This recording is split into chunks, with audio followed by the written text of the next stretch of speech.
Welcome back, guys. This is Wyduck with Game 3 of the August 2013 Kaspersky Arena Finals. And here in the bottom left, we've got your Polish player, Team Acer's Nerchio. In the top right, spawning as the red Zerg, we got Team Liquid's TLO.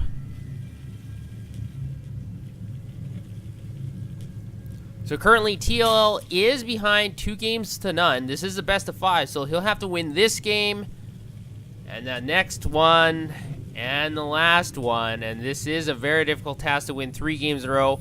Nerchio has all the momentum. He's been able to read TLO like an open book, able to predict, going for the tech switches whenever he needed to.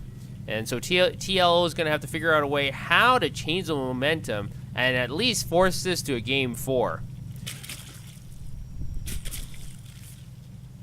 As I mentioned before, Nerchio actually has a great record in this tournament. He actually has 11-2 tournament record currently. So it's going to be difficult for TLO to try and break this streak, as all the momentum, like I said before, is on Nerchio's side. He's putting down a spawning pool. And TLO looks like he's going to be going for hatchery first. And this is very, very formulaic. Just like the first 2 games, TLO went for hatchery first. Nerchio going for faster spawning pools. And it has paid off in both games. So we'll have to see if third time's the charm again for Nerchio. He's getting extracted behind this as well, so he'll be going for early map control with Zergling speed. TLO is now putting down his own spawning pool.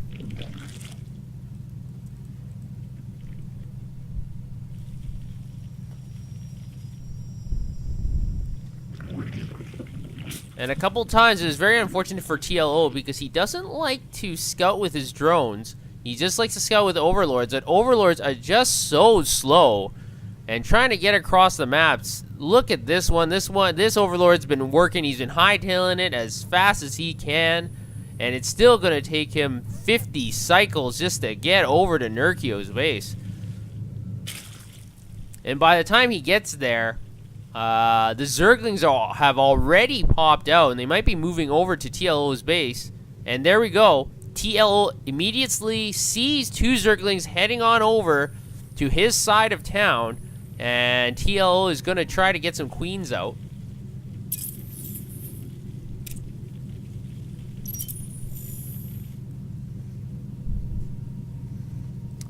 TLO also, by moving away the Overlord, he's not going to be able to see that Nerchio is getting Zergling speed. So he's just going to see the slow Zerglings right now. The Zerglings are just scouting around the expansion. They don't see any drones to harass.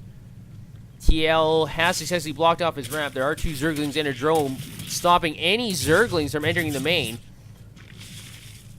And unfortunately, the 2 Zerglings are going to get into the main. Nerchio, again, is a slippery cat. But with this queen here, with the range, that Zergling's going to go bye-bye.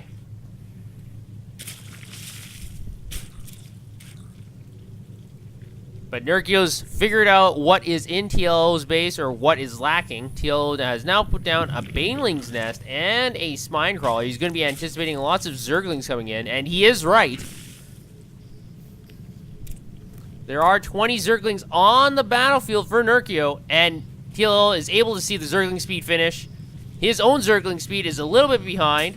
Another 25 seconds or so. But the Zerglings are going to be marching in here. TL has to prepare. He doesn't have that many Zerglings. He only has 2 to Nerchio's 28. So this is going to be a huge problem for TLO.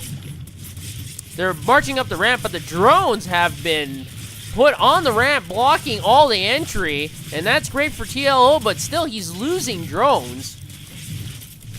With 2 workers killed, 4, now up to 6 workers lost for TLO. Nerchio's doing a lot of damage, and this queen's going to get picked off as well. And all the Zerglings are harassing everything, and now they're into the main. There's no Spine Crawler, and there are no queens. The drones are going to have to retreat. And with the loss of mining time, and all these workers lost, 9 up to this point, it's going to be almost impossible for TLO to be able to do something about this. 10 workers lost. These Zerglings from Nerchio are doing a lot of damage. And finally, TLO is able to clean it up, but at what cost? TLO is going to try and counterattack with his pack of Zerglings, but he's lost 11 drones. And if you take a look at the resources lost, they favor TLO, or they favor Nerchio by about 50%. His Spinecrawler will be up soon. Nerchio just has to fend off this one counterattack, and he will be in a great position. The two queens have joined the fray. The Spinecrawler is not doing too much. The Zerglings are trying to go up the ramp, but that fat queen is blocking it. So TL opts to go for the drones at the natural, and these queens are finally going to be able to clean off these Zerglings. And now it looks like TL is very behind. He's going to have to figure out what he wants to do. He's only been able to destroy 2 of Nerchio's drones and losing 11 of his own. And you can see the supply difference. There is a 10 supply difference in favor of Nerchio. And last game, Nerchio, what he was doing after he harassed, after initial confrontation, he was able to tech up behind, get roaches, and get mutas. He's going for 4 gas now. He's got 4 extractors on the go, and TLO only has the 1. And actually, TLO has too many drones on this 1 extractor, and finally he's able to pull 2 off. But he's still lagging behind in the gas. He's going for a 3rd, but the Overlord is already stationed above that hatchery. So Nerchio knows exactly what TLO is doing. So Nerchio is going to get his 3rd down as well. I'm really not sure what TLO can do. It just seems like the momentum is all in Nerchio's control. And now with these 2 Zerglings, or 4 Zerglings in TL's 3 o'clock base, they're just going for some annoying harass. 1 Baneling is used on 3 Zerglings. Not the greatest trade, but an even one.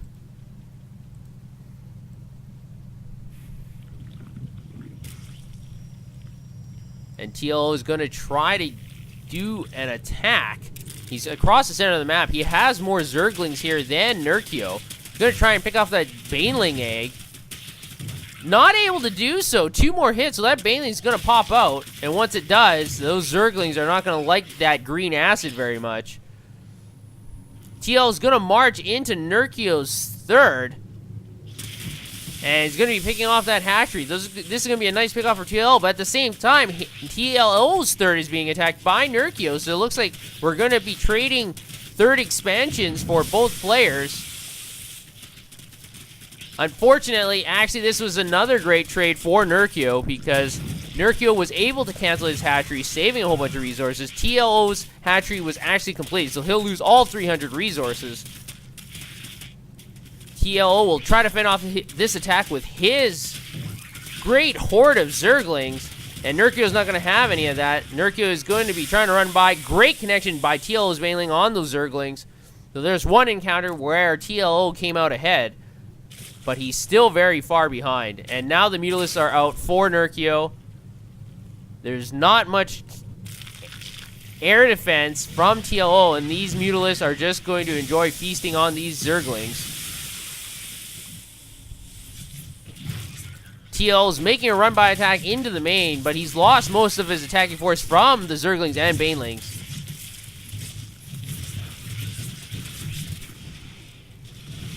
And TLO GG's, as once again, Nerchio was able to do the tech switch without TL being able to react. TLO wasn't able to scout Nerchio's base, and if you take a look at TLO's vision, he's not able to see that much. Actually, he's actually able to see enough. He's able to see the spire, but he's not able to react. So even though he has the scouting information, he's not able to do anything about it. You take a look at TLO's base. He doesn't have a Hydralisk Den. He has no Spore Crawlers. He doesn't have an excess of Queens. And this is the same story as Game 2. Nerchio was able to read TLO perfectly, put TLO behind, and then ran the momentum and the advantage all the way to the championship. So Nerchio goes 12-2 in the tournament, able to 3-0 TLO, and takes home 1,000 euros. So great job by Nerchio, and this is your August 2013 Kaspersky Arena champion. Go Nerchio.